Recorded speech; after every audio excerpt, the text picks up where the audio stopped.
तर 4 भाकरी त्याच्या समोर ठेवा आणि नुसता ढक्कू ठेवा, ढक्कू. 4 भाकरीचा भुगा केल्याशिवाय राहत नाही. पण त्याची परीक्षा लॅबमध्ये व्हायची, महाराज याच्या शरीरामध्ये किती गेलं पाहिजे, मग त्याला खायला दिलं जायचं. जेवणाचं तसंच होतं. रात्रीचं जेवण झाल्यानंतर शरीराची तपासणी केली जायची. मूळ रंगाने सावळा रंगाचा वर्णाचा असणारा मायकल जॅक्सन, आता ट्यूब पेटली असेल, मायकल जॅक्सन मूळ सावळ्या रंगाचा होता, त्याचा वर्ण बदलला त्यांनी सर्जरी करून, प्लास्टिक सर्जरी करून गोऱ्या वर्णाचा झाला. त्याची शपथ होते की मी 100 वर्ष जगून दाखवेन. 60 वर्ष सुद्धा जगला नाही. वाढवता येत नाही. विषयाच्या आधीने गेलेली जीवनशैली त्या घरामध्ये उभा राहिल्यामुळे निसर्ग सुद्धा तुमचा अपमान करतो. विठ्ठल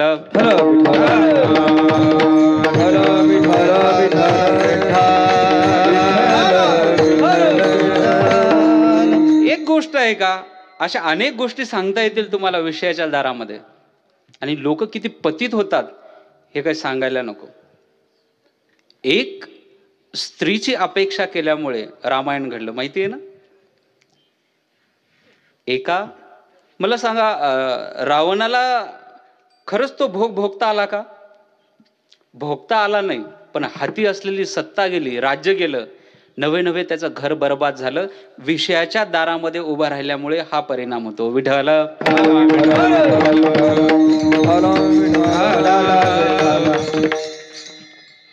रामायणकार वर्णन करतात, खरंच सीता एवढी सुंदर होती का बरं?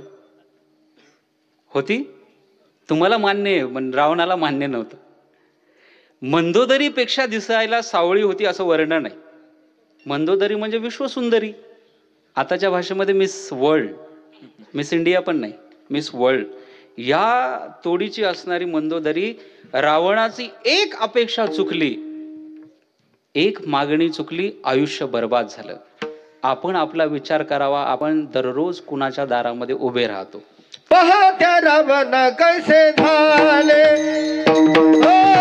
पहा त्या रावण कैसे झाले, रावण कैसे झाले, पहा त्या रावण कैसे झाले. वासनेच्या संगे नको जाऊ मना, वासनेच्या संगे, वासनेच्या संगे नको जाऊ मना, वासनेच्या संगे नको जाऊ मना, वासनेच्या संगे नको जाऊ मना, वासनेच्या संगे नको जाऊ मना, वासनेच्या संगे नको जाऊ मना, वासनेच्या संगे नको जाऊ मना, मना मना, वासनेच्या संगे नको जाऊ मना, वासनेच्या संगे नको जाऊ मना, वासनेच्या संगे नको जाऊ मना. पहा त्या रावणा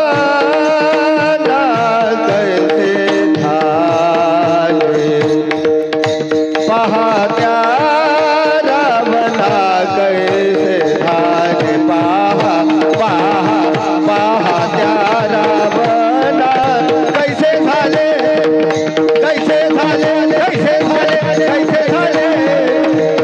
इंद्रा पडली भागे चंद्र झाला काळा, इंद्रा पडली भागे, इंद्रा पडली भागे चंद्र झाला काळा, इंद्रा पडली भागे चंद्र झाला काळा, इंद्रा पडली भागे चंद्र झाला काळा, चंद्र झाला काळा, चंद्र झाला काळा. टाळ्या वाजवा. मी म्हणत नाही कधी कीर्तनामध्ये टाळ्या वाजवा म्हणून, टाळ्या घेतच नाही, कारण मला माहिती आहे विठ्ठल आल्यानंतर तुम्ही वाजवणारच आहे. पण अशी माणसं भेटणं, जुनी माणसं भेटणं खूप अवघड आहे. हा जुना ठेवा आहे, वारकरी संप्रदायाचा ठेवा आहे. कारण जोग महाराजांपासून बंकट स्वामीजींच्या जे चाली आलेल्या आहेत, आजही ही फड परंपरा, वारकरी परंपरा आहे म्हणून जिवंत आहेत. नाहीतर काय खरं आहे, सगळा धांगडधिंगा आहे. जिकडे जाल तिकडे डीजे पेक्षा कमी कीर्तन राहिलं नाही. विठ्ठल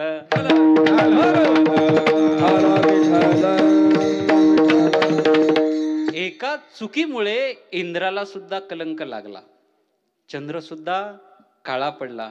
कशामुळे? विषयाच्या दारामध्ये उभे राहिल्यामुळे. आता जाऊ द्या महाराज, तुम्ही इंद्र पाहिला नाही आणि मी चंद्र पाहिला नाही, म्हणजे आकाशात पाहतो, प्रत्यक्ष समोर आपल्या समोर आलाच नाही, लांबून पाहतो. जी मोठी मोठी माणसाचं जे पतन होतं ना, ज्ञानेश्वरीमध्ये वर्णन आलेलं आहे. ज्ञानी माणसं, विद्वान माणसं, चांगले मोक्षाच्या मार्गाला लागलेले सुद्धा वाट भटकतात. का भटकतात? प्रमाणामध्ये आहे, इंद्र पडले भगे, चंद्र झाला काळा. जे आज आक्षेप घेतला जातो ना मोठ्या मोठ्या माणसावर, संतांवरती, त्याचं कारणच एक आहे, उभा राहण्याची जागा चुकते. विठ्ठल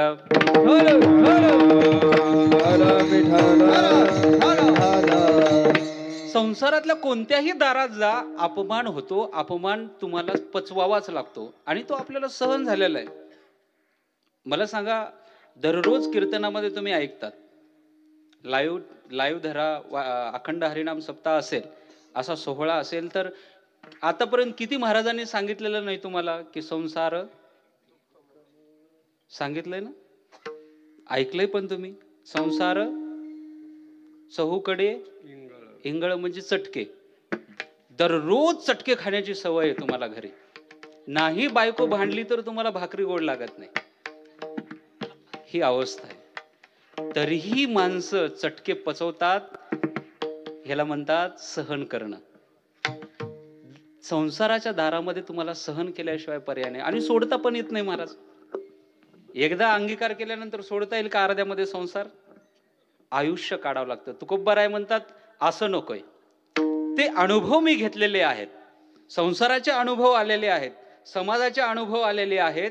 नवे नवे कोपला पाटील गावीचे हे अपमान, ज्याच्या दारामध्ये आपण उभा राहिलो ते अपमान करतात. आणि मला सांगा, ज्या मुलाच्या दारामध्ये तुम्ही उभे आहात, तुमची पूजा करतात का हो? आताची पिढी तर खूप अवघड आहे. आताची पिढी पूजा करत नाही. ज्या मुलासाठी आपण आयुष्यभर काबाड कष्ट केलेले आहेत, रात्रंदिवस ऊस तोडायला गेलेलो आहोत. ऊस तोडतात का इकडे? आहेत ना? हा, ऊस तोडायला जाणारे आपण सगळे कशासाठी जातो? मुलासाठी जातो ना.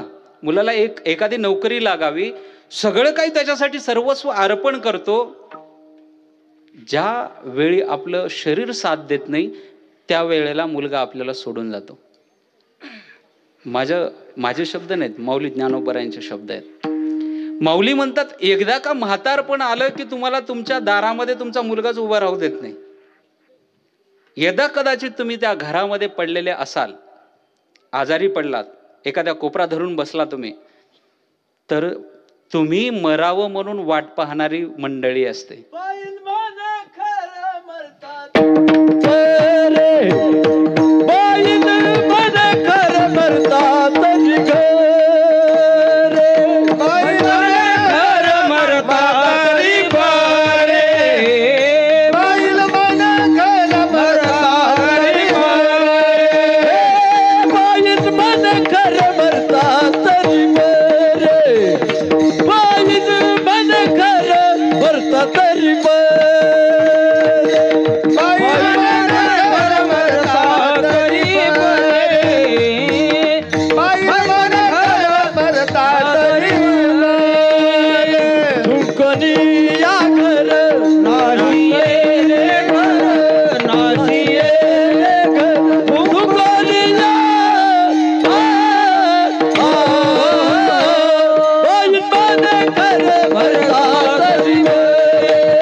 हा शब्द एवढा घातक आहे ना, जिच्यासाठी आपण आयुष्य वेचतो महाराज. ज्या एकदा लग्न झालं, अक्षता पडल्या ना, संपूर्ण जीवन तिच्यासाठी आपलं अर्पण असतं. करतात का नाही पुरुष मंडळी? एकदा लग्न झाल्यानंतर तुमच्या हाती तुमचं जीवन आहे का? दररोज तुमची पळापळी आहे. साखर संपली, चहा पावडर संपलं, तेल संपलं. कुणासाठी केलं? प्रश्न आहे तुमच्यासाठी. जाऊ द्या, आता कीर्तनच चालू आहे तर कीर्तनाबरोबर तुम्हाला विचार नाही, बरोबर आहे. कुणासाठी केलं? जिने तुमच्यासाठी आईवडिलांचा त्याग करून तुमच्या घरामध्ये आलेली आहे, तिच्यासाठी केलं. तिचे शब्द आहेत, एकदा का तुम्ही कॉटवरती पडलात ना हातपाय गळून म्हातार वयामध्ये, ती म्हणते बाईल म्हणे खर. खर शब्दाचा अर्थ एवढा डेंजर आहे महाराज. मानवी जीवनामध्ये पुरुषांचा केलेला म्हणजे स्वतःच्या नवऱ्याचा केलेला अपमान आहे. अपमान आहे. जिच्यावर तुमचा पूर्ण विश्वास आहे ती म्हणते खर. खर म्हणजे माहितीये का? गर्दभ. आपल्या मराठी भाषेत सांगू का? गाढव. विठ्ठल.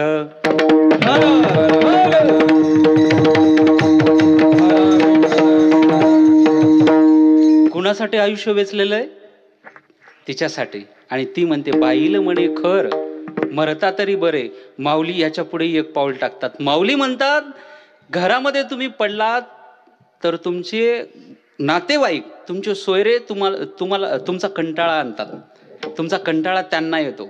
ज्या सोयऱ्यांसाठी आपण प्रयत्न केलेले असतात, आपली सोयरीक वाढावी, आपले संबंध वाढावेत, लोक नाते जपतात महाराज. सोयऱ्यासाठी मारामारी खेळतात, कोर्ट कचेरीपर्यंत प्रकरणं जातात. ते सोयरे तुम्ही एका कोपऱ्यात पडल्यानंतर तुम्ही मरावं याची वाट पाहतात. सोयरिया उबग येईल माझा, मी मरावं याच्यासाठी त्यांना उबग म्हणजे कंटाळा येतो. एवढंच नाही, तुम्ही ज्या घरामध्ये ज्या गावामध्ये आहात ना, तुमचे शेजारचे पाजारचे सुद्धा तुम्ही मरावं म्हणून नवस करतात. याच्यापेक्षा मोठं पाप नाही. विठ्ठला.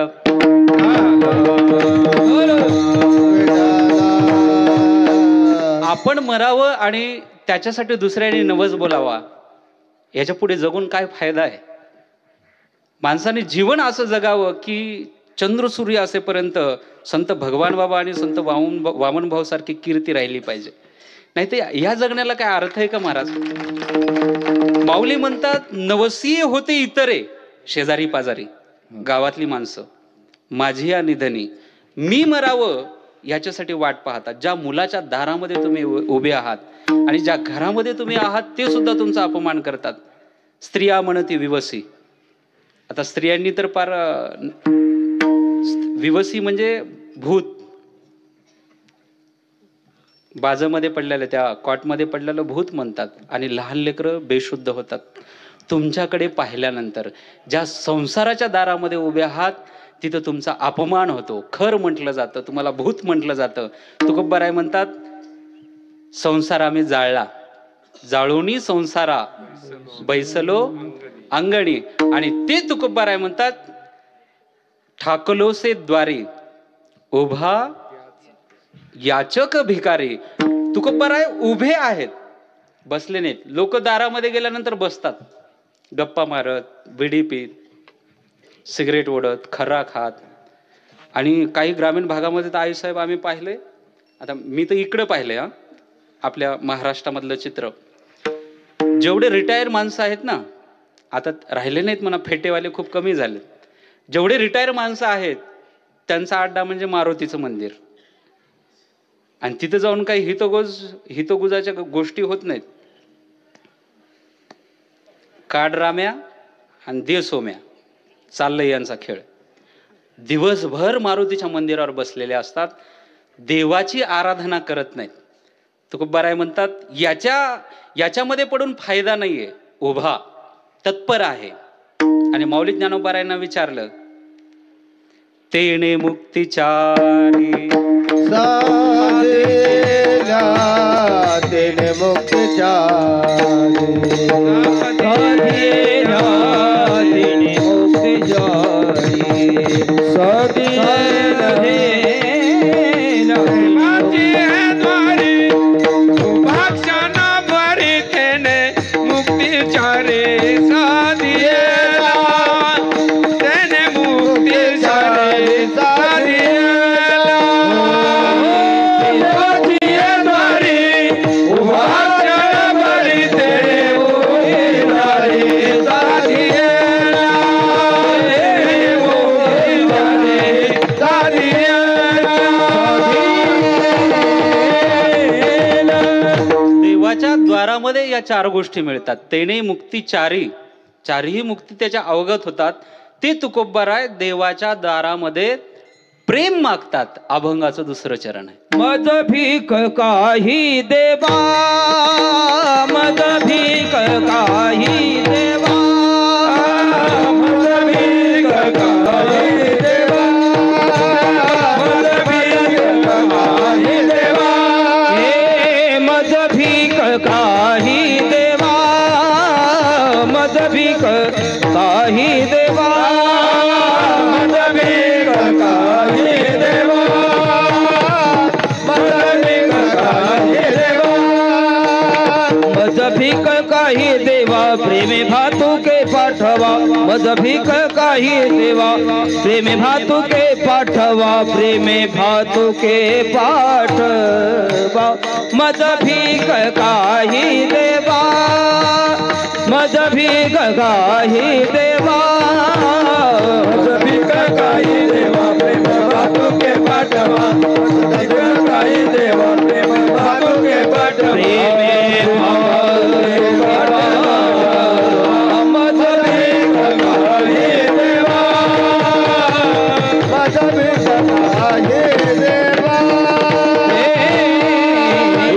मज भीक काही देवा, प्रेम भातुके पाठवा, प्रेम भातुके पाठवा, प्रेम भातुके पाठवा, मज भीक काही देवा,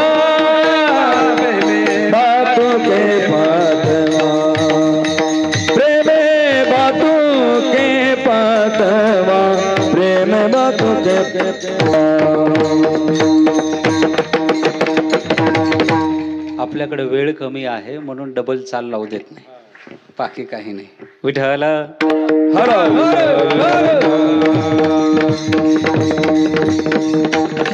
तुकोबराय उभे आहे भगवंताच्या दारात. मागणी आहे प्रेमाची, बाकीच्या गोष्टी मागितलेल्या नाहीत. ज्या भगवंतावरती विश्वास आहे, ज्या भगवंतानी आपल्याला जन्म दिलेला आहे त्याच्यावरती विश्वास आहे की भगवंत माझं पालन पोषण करू शकतो. माऊली आमुची पांडुरंग भगवंत आहे ना, मग काय मागायचं याचं ज्ञान तुकोबरायाकडे आहे. तुकोबराय प्रेम भातुके पाठवा. काय मागतात? भातुक. भातुक म्हणजे खाऊ, प्रेमाचा खाऊ मागतात. बाकीचे खाऊ का मागितलेले नाहीत? बाकीचे खाऊ सगळे तुकोबरायांना अनुभव आलेले आहेत. संसार दुःखमूळ, धनदारा पुत्रजन, बंधू सोयरे पिशूण, सर्वही मिथ्या जाणून, हा आलेला अनुभव तुकोबराय ते अनुभव गाठीशी बांधतात आणि भगवंताचं प्रेम मागतात. मज भीक काही देवा, प्रेम भातुके पाठवा. आणि सगळं जग ह्या गोष्टीच्या पाठीमागे लागलेलं आहे. फक्त प्रेमाची अपेक्षा आहे, पण कुणाच्या दारात उभं राहावं याचं ज्ञान नाही. दुसरीकडे तुम्हाला प्रेम मिळणारच नाही, संसारात तर अजिबात नाही. संतांच्या दारामध्ये, देवाच्या दारामध्ये प्रेम मिळतं आणि संपूर्ण जग एक प्रेमाची मागणी. आणि अलीकडचं प्रेम सांगायचं झालं तर महाराज 4 महिन्यामध्ये जुळतं. आता जी तरुणाई आहे ना, 4च महिन्यामध्ये प्रेम जुळतं. 5व्या महिन्यामध्ये एकत्र येतात, 6व्या महिन्यामध्ये लिव्ह अँड रिलेशनशिपमध्ये जातात आणि 8व्या महिन्याला तर ज्याच्या त्याच्या घरी निघून जातात. असं प्रेम नाही. प्रेम शब्दाचा अर्थ असा होतो, महिला मंडळांना कळेल. आई आपल्या बाळाला वाढवते पहा, 25 वर्षापर्यंत तळ हाताच्या फोडासारखं जगते. जेव्हा 25 वर्षाचा मुलगा होतो, त्याचं लग्न होतं, घरामध्ये सुनबाई आलेली असते. 25 वर्ष ज्या आईचा ताबा मुलावरती होता, डोक्यावरती अक्षदा पडल्याबरोबर त्या मुलाचा ताबा सुटतो आईच्या हातातून. जातो कोणाच्या हातात? माझं प्रामाणिक मत आहे, गेलाच पाहिजे. त्या स्त्रीने, त्या पत्नीने आईच्या घरदाराची, आईची सगळी प्रॉपर्टी, वडिलांची प्रॉपर्टी सगळी सोडून नवऱ्यासाठी घरी आलेली असते. तिचा हक्क आहे, तिने ताबा घेतलाच पाहिजे. पण आईची अपेक्षा असते की मुलाने एकदा तरी बोलावं, दिवसातून एकदा तरी हाक मारावी की आई म्हणावं. वडिलांची अपेक्षा असते की बाबा म्हणावं, ही अपेक्षा आहे. पण काय होतं, एकदा अक्षदा पडल्याने बायको आले ना, त्याचं डोकं बिघडतं महाराज. तो आईच्या ताब्यातही राहत नाही, बापाच्या ताब्यात राहत नाही. एवढा बदलून जातो जो मुलगा प्रत्येक गोष्टीच्या गरजेसाठी आईला हाक मारत होता, आता कुणाला मारतो? मुले नायकती वडिलाचे दास होतील बायकाचे, दास होतील बायकाचे, दास होतील बायकाचे. मुले नायकती वडिलाचे दास होतील बायकाचे, दास होतील बायकाचे, दास होतील बायकाचे. मला म्हणायचं नव्हतं एवढं दास होतील म्हणून, पण महाराजांनी प्रमाण दिला. खरोखरच दास होतात. पण ते आईचं अंतःकरण आहे ना, 25 वर्ष वाढवलेलं आहे. असं करता करता बायकोच्या अधीन गेल्यामुळे आईकडे दुर्लक्ष होतं. 6 महिने निघून जातात. 6 महिने त्याच्या लक्षात येतं, गेली 6 महिने झालं आपलं लग्न होऊन, आपण आईला एकदा सुद्धा बोललो नाही. ऑफिसहून संध्याकाळी घरी येतो, 8 वाजता आई जेवण करून बसलेली असते. तिची अपेक्षा असते आज तरी बोलेल, पण तो बोल त्याच्या लक्षात आलेलं आहे की आता आज तरी बोललं पाहिजे. हिची अपेक्षा आहे आईची की बोलेल आज तरी. एंट्री होते घरामध्ये आणि पहिलं वाक्य त्याच्यात मुखातून निघतं, आई जेवण केलं का? एकच वाक्य. त्या शब्दानिशी आईचं संपूर्ण शरीर असं शहारतं. याला म्हणतात प्रेम. हे आहे प्रेम. तुकोबाराय हे प्रेम भगवंताकडे मागतात. विठ्ठल आणि संपत्ती मिळवा, तुम्ही सत्ता मिळवा, प्रेमाशिवाय पर्याय नाही. जिथे प्रेमाचा झरा आहे. प्रेम सुख देई, प्रेम सुख देई, प्रेम सुख देई, प्रेम सुख देई, प्रेम सुख देई, प्रेम सुख देई, प्रेम सुख देई, प्रेम सुख देई. प्रेमाविन नाही समाधान, प्रेमाविन नाही समाधान, प्रेम सुख देई, प्रेम सुख देई, प्रेम सुख देई, प्रेम सुख देई. प्रेमाविन नाही समाधान, प्रेमाविन नाही समाधान, प्रेम सुख देई, प्रेम सुख देई, प्रेम सुख देई, प्रेम सुख देई.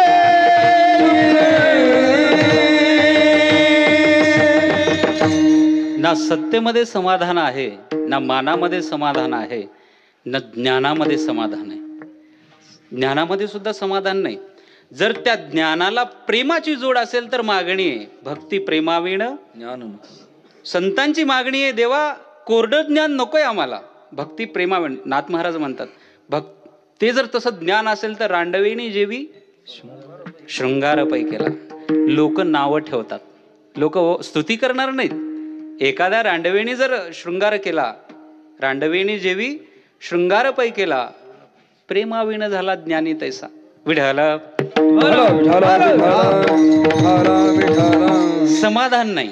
अहो जिथे भगवंताला समाधान मिळत नाही तर आपण कोण लागून गेलो?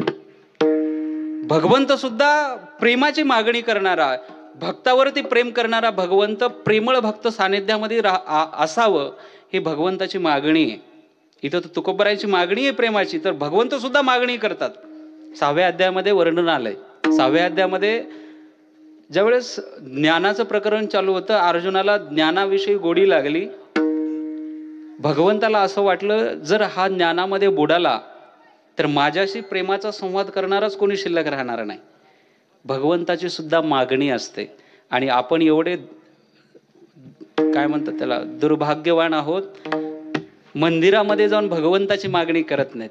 भगवंताची अपेक्षा आहे. तुम्ही एकदा दारामध्ये जर गेलात ना, संतांच्या देवाच्या दारामध्ये गेलात ना, तो देव सुद्धा म्हणतो आज माझी मागणी करेल का? त्याची अपेक्षा आहे. कारण भगवंतानी प्रेम फक्त भक्तासाठी राखून ठेवलेले नाही, तर सगळं देऊन टाकलेलं आहे.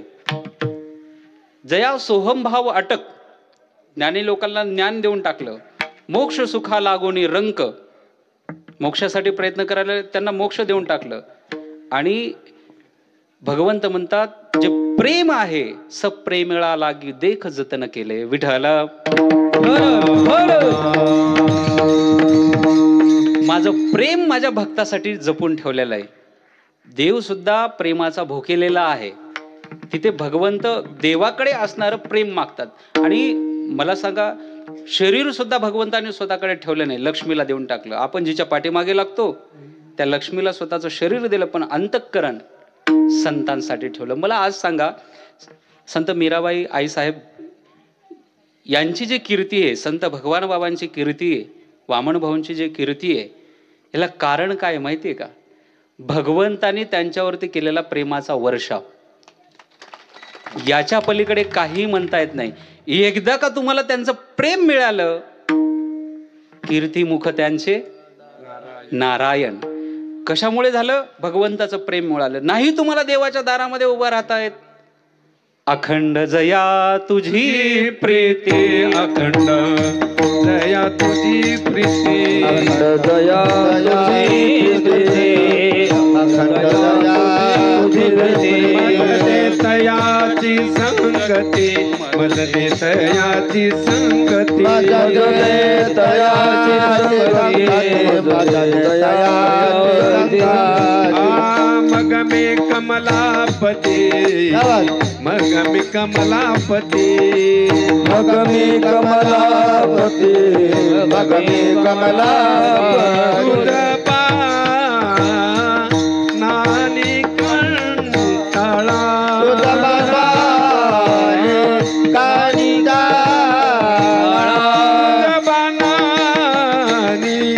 कंटाळा,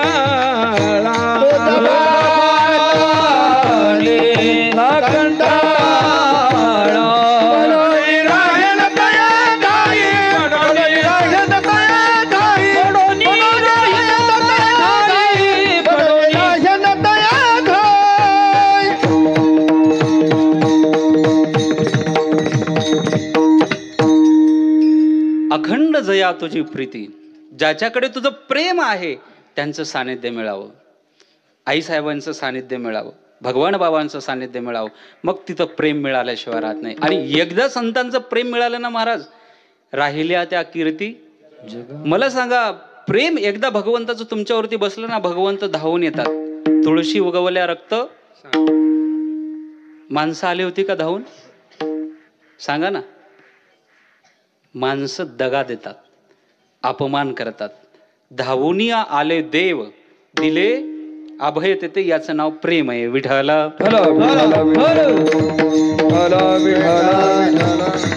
मग तुकोबराय म्हणतात, प्रेम द्या, पण प्रेम मागत असताना माझ्याकडनं काही अपेक्षा करू नका.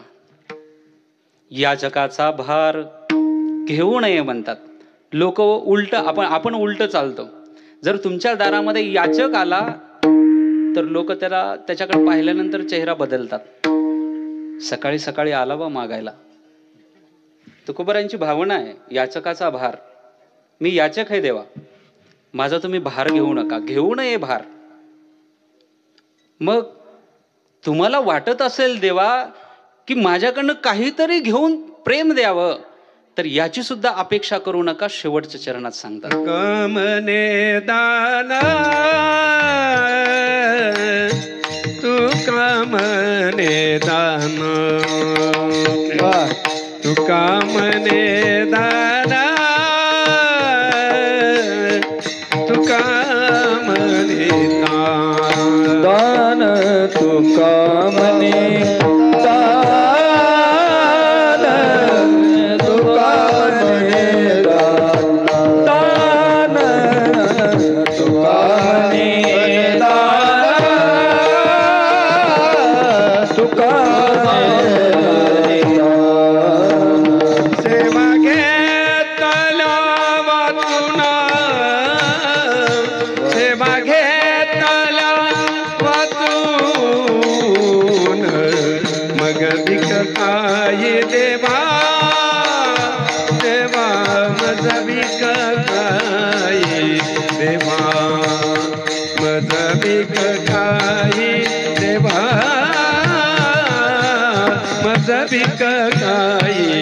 देवा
तुकोबराय दान मागत असताना सेवा घेतल्या वाचून मागतात. त्याचं कारण असं आहे, सेवा केल्यानंतर प्रसाद मिळतो आणि जो याचक आहे ना त्याला दान दिलं जातं. दारामध्ये जर कोणी आला मागायला, तुम्ही दान देता, त्याच्याकडनं अपेक्षा करत नाही.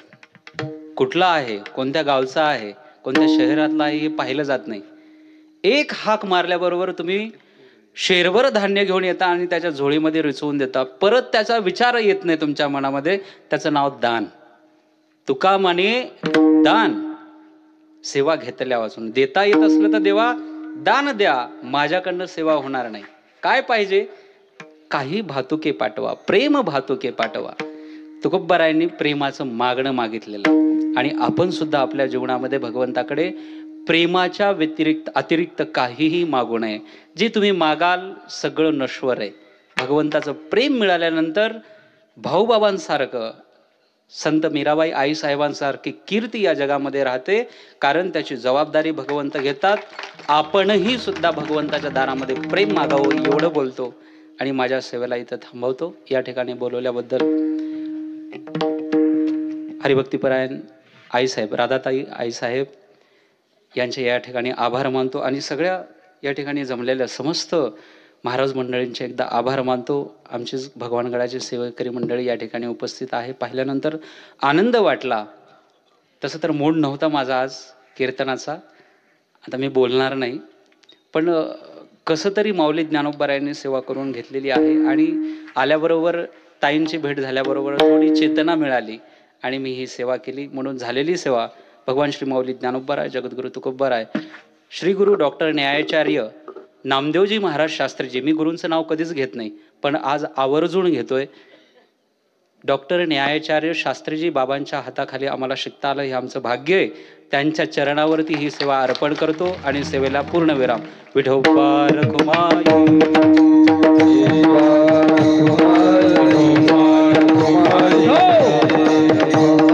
ज्ञानेश्वर माऊली ज्ञानराज माऊली ज्ञानेश्वर माऊली ज्ञानराज माऊली ज्ञानराज माऊली विठ्ठल जय जय विठ्ठल जय विठ्ठल जय जय विठ्ठल बोली ले ले गोरे मेरे वा गोरे क्षमा पराध महाराज तुझसे नाही विचारला अधिकार मेरा क्षमा पराध महाराज रामने ज्ञानेश्वर रखपाया पैकी क्षमा पराध महाराज देव तुकाराम देव तुकाराम तुकाराम तुकाराम पंडली कवरदा हरि विठ्ठल श्री ज्ञानदेव तुकाराम श्री संत मीराबाई आईसाहेब महाराज की जय. बसा 5 मिनिटं, कुणी उठू नका. श्री संत भगवान बाबा, श्री संत वामन भाऊ महाराज, भीमसिंह महाराज यांच्या कृपा आशीर्वादाने आपला चालत असलेला भव्य दिव्य अखंड हरिनाम सप्ताह परमादरणीय परमपूज्य श्री संत मीराबाई आईसाहेब यांचा भव्य आणि दिव्य चालत असलेला वर्ष 26वे पुण्यतिथी 16 अखंड हरिनाम सप्ताह.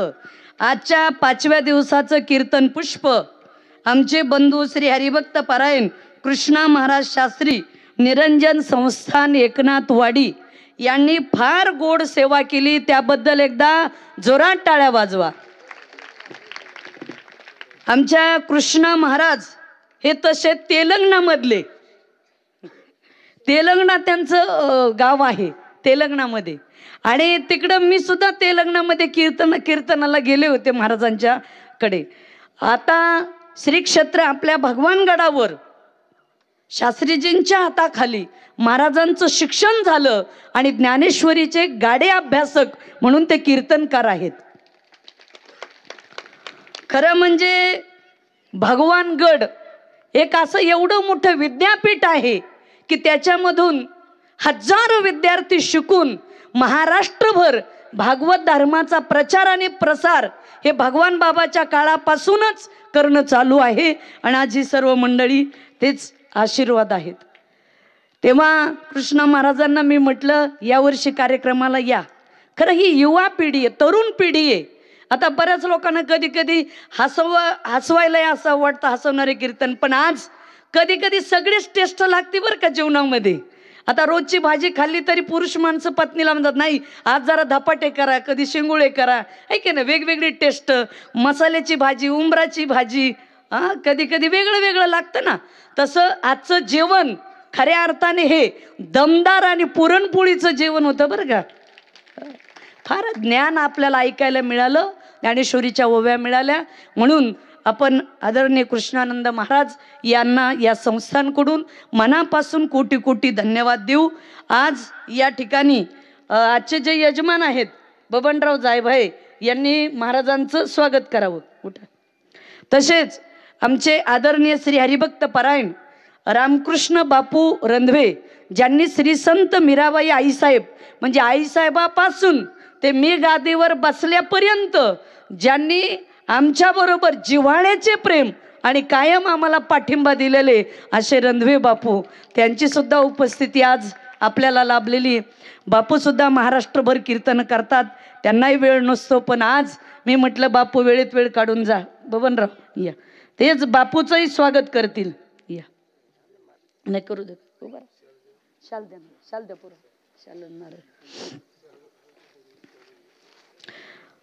काही गडबड करू नका. 8:30 ते 10:30 कीर्तन ठेवलं, वेळ अगोदर घेतलाय उलट, नाही तसे तुम्ही अजिबात उठणार नाहीत. महासांगवीची महान माणसे आणि पाटोदा तालुका सुद्धा सर्व भाविक भक्त चांगले आहेत, अजिबात उठून जात नाहीत, तेव्हा त्यांनाही धन्यवाद. तसेच आमचे श्री हरिभक्त परायण आमचे बंधू रामहरी महाराज सोने सावरगावकर, त्यांनी सुद्धा ज्ञानेश्वरीचा सुंदर अभ्यास केलाय. बबनराव त्यांचाही स्वागत करूया आपण. रामहरी महाराजांचं त्यांनी ज्ञानेश्वरीचा अभ्यास केलाय, गडावरच त्यांचं शिक्षण झालंय. आपल्याच भागातली माणसं आहेत, विद्वान आहेत, त्यांनाही धन्यवाद. तसेच ज्यांनी आपल्या जसं संत भगवान बाबा श्री संत वामनभाऊ महाराज यांच्या मोठ्या मोठ्या मूर्ती आहेत, तसं श्री संत मीराबाई आईसाहेब आपण समाधी बघतो, पण त्या समाधीमधून कोणत्याही भागातून पाहिलं तरी श्री संत मीराबाई आईसाहेबांची मूर्ती आपल्याला दिसती. जी मूर्ती ज्यांनी दिली ते बिभीषण गर्जे फौजी, या फौजीचंही स्वागत होत आहे. या गीते फौजी, या पुण्यतिथीच्या निमित्ताने फौजीच्याही मनात संकल्प आला आणि आईसाहेबाची मूर्तीच फौजीने दिली. जरा जोरात टाळ्या वाजवा. असो, त्यांनाही धन्यवाद. आणि उद्या सकाळी डोळ्याचं शिबिर आहे, तपासणी काय ना, मोफत शिबिर आहे. मोतीबिंदू, डोळ्याचा इतर शस्त्रक्रिया. बुधवारी पुण्याचे डॉक्टर येणार. कधी? उद्या का? हा, उद्या सकाळी 10 वाजता. जे वयस्कर माणसं, तरुण माणसं ज्यांना डोळ्याची तपासणी करायची आणि मोफत आहे बरं का. म्हणजे आता मोफत तपासणी, पण ऑपरेशन ते सुद्धा फुकट आहे. मग अडचण नाही बरं का सगळ्याला. सगळ्यांनी डोळे तपासून घ्या. इथं गाडी येईल. कोणतं हॉस्पिटल आहे? बरं, पुण्याचं हॉस्पिटल आहे. त्यांची गाडी न्यायला येते. मोतीबिंदू, डोळ्याचा पडदा, काय जे असेल ते ऑपरेशन मोफत करून मिळणार आहे. ते उद्या सकाळी ठीक 10 वाजता ते सुद्धा शिबिर आहे. आणि थांबा थोडंसं आणखी सांगते. आजच्या आपल्या कार्यक्रमाचे यजमान श्री बबन केरबा जायभाये आरोग्य सेवक. आज सकाळचा नाश्ता सद्गुरू भगवान गर्जे माजी सरपंच संदीप विनायक गर्जे यांचा झाला. दुपारची पंगत येवलवाडी नागरगोजे अनपटवाडी. संध्याकाळची पंगत मधुकर मानी गर्जे, भाजपा जिल्हा उपाध्यक्ष सर्जेराव उत्तम गर्जे, पोपट सुखदेव गर्जे, भागवत शहादेव गर्जे, रामदास शामराव सानप, विलास भानुदास जायभाई अण्णा, नवनाथ महादेव गर्जे यांचा झाला. आजचा जागर येवलवाडी अनपटवाडी मंगेवाडी भजनी मंडळ. आणि उद्या सकाळी 7 ते 10 पारायण होईल. दुपारी गाथा भजन होईल. 2 ते 5 श्री हरिभक्त परायण हरिहर महाराज देवेगावकर यांची भागवताची कथा होणार आहे. सुंदर कथा आहे, त्याचाही लाभ घ्या. आणि पुन्हा उद्या संध्याकाळी ठीक 8:30 ते 10:30 सुदाम महाराज पानेगावकर महाराष्ट्रातील नामवंत कीर्तनकार आहेत, त्यांचं कीर्तन होईल. उद्या त्यांच्या कीर्तनाचे यजमान श्री आनंद महादेव गर्जे, ग्रामपंचायत सदस्य श्री आसाराम नारायण सानप, हे 2 जण आहेत बरं का उद्या महाराजाचे यजमान. आणि उद्या सकाळचा नाश्ता परमेश्वर साहेबराव गर्जे फौजी, भास्कर यादव गर्जे. उद्या दुपारची पंगत थेरला करंजन वडझरी. तसं उद्या एकादशी सगळ्यालाच. महेंद्र गोविंदराव गर्जे माजी समाज कल्याण सभापती बीड, दशरथ हरिभाऊ काळुशे साहेब, सुग्रीव भगवान सानप सरपंचाचे वडील म्हणजे यांची पंगत आहे. तसेच अंगद भगवान सानप यांची पंगत आहे. उद्याचा जागर थेरला करंजवन बेलेवाडी भजनी मंडळ, सीतामाई भजनी मंडळ. थोडं 5 मिनिटं कुणी उठू नका. आदरणीय श्री हरिभक्त परायण उभा राहिलेली मंडळी कुणी उठू नका. फक्त एक 5-10 मिनिट थांबा. आदरणीय रणधवे बापू हे सुद्धा आपल्या कार्यक्रमासाठी शुभेच्छा देतील आणि थोडंसं बोलतील. तोपर्यंत कुणीही जागा सोडू नये. आजच्या कार्यक्रमासाठी आपल्या परिसरातले गायक वादक तर आहेतच, पण हरिभक्त परायण नवनाथ महाराज गडाख खास संगमनेरवरून आले, त्यांनाही धन्यवाद.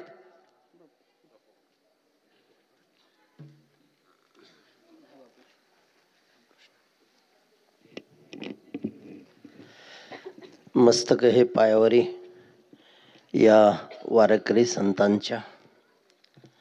आत्ताच आपण या ठिकाणी सर्वांनी ख्यातनाम कीर्तनकार हरिभक्तपरायण कृष्णा महाराज शास्त्री यांचं गोड असं चिंतन श्रवण केलेलं आहे. महाराज सर्व भाविक भक्तांच्या वतीने आमच्या आईसाहेबांनी तर धन्यवाद दिलेले आहेत. मी सुद्धा तुम्हाला धन्यवाद देतो. माझ्या सर्व बांधवाला माता मावल्याला असं वाटत असेल आता उठायची वेळ आणि हे काय पुन्हा बापूला बोलायला लावलंय. माफ करा, आता आईसाहेबाची आज्ञा आहे. आईसाहेब जरी माझ्यापेक्षा वयाने छोट्या असल्या पण मी त्यांना माझ्यापेक्षा मोठं मानतो.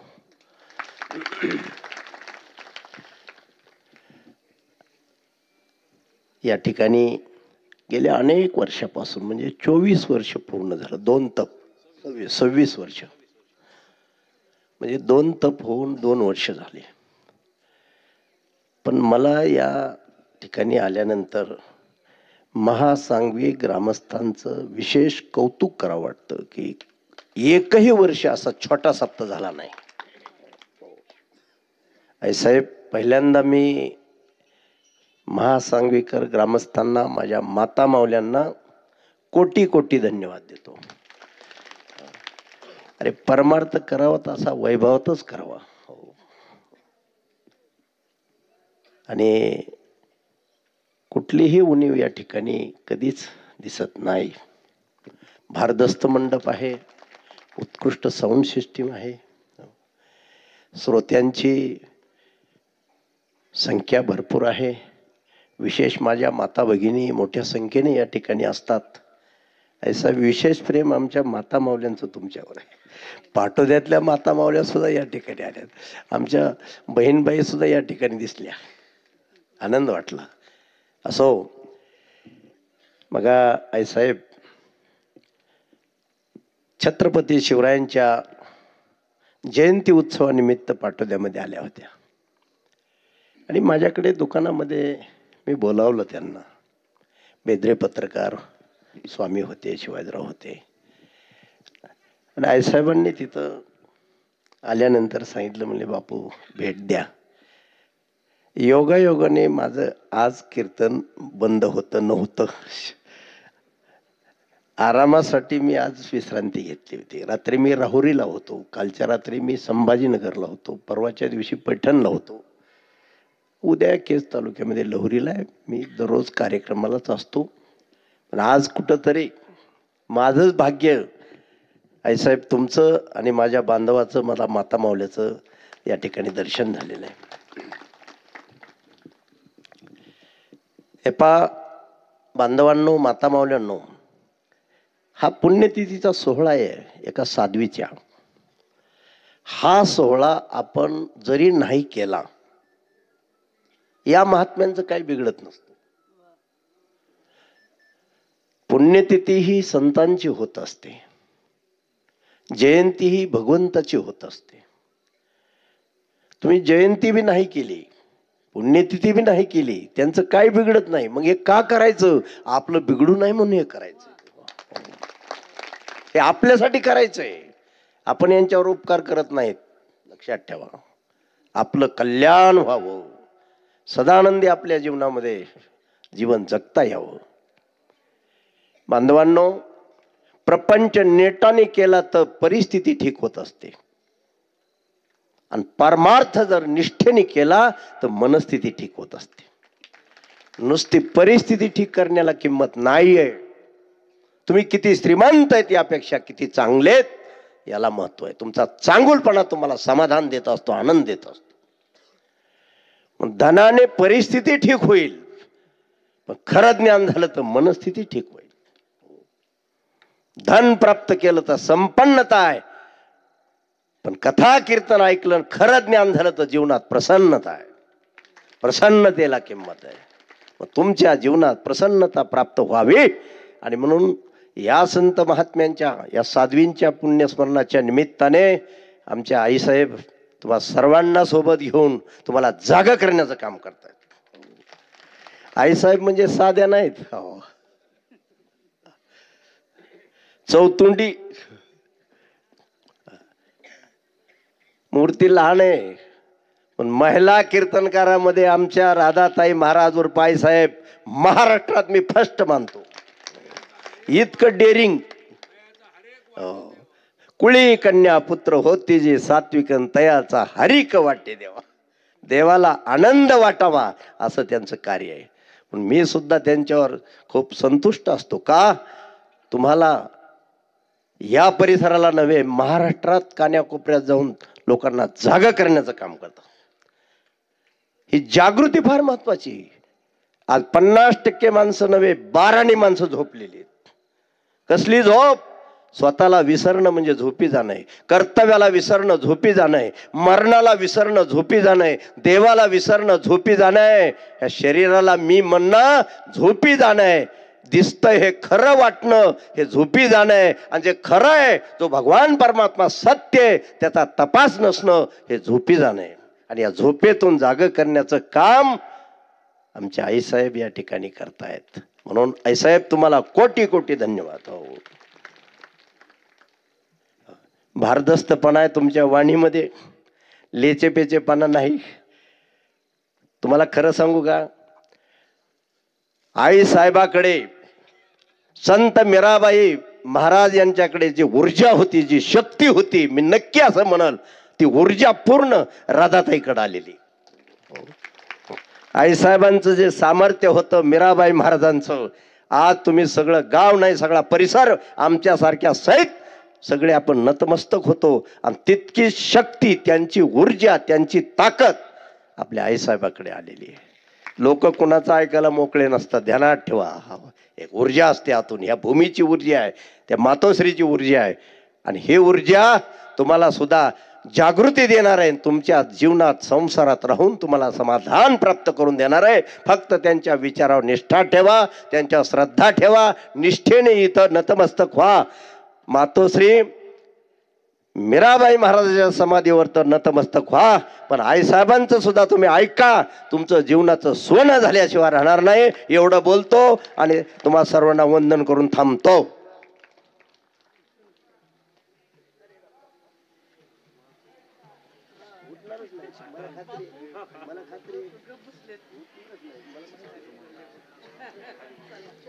अरे राम हरी भाऊचं नाव राहिलं माझ्या.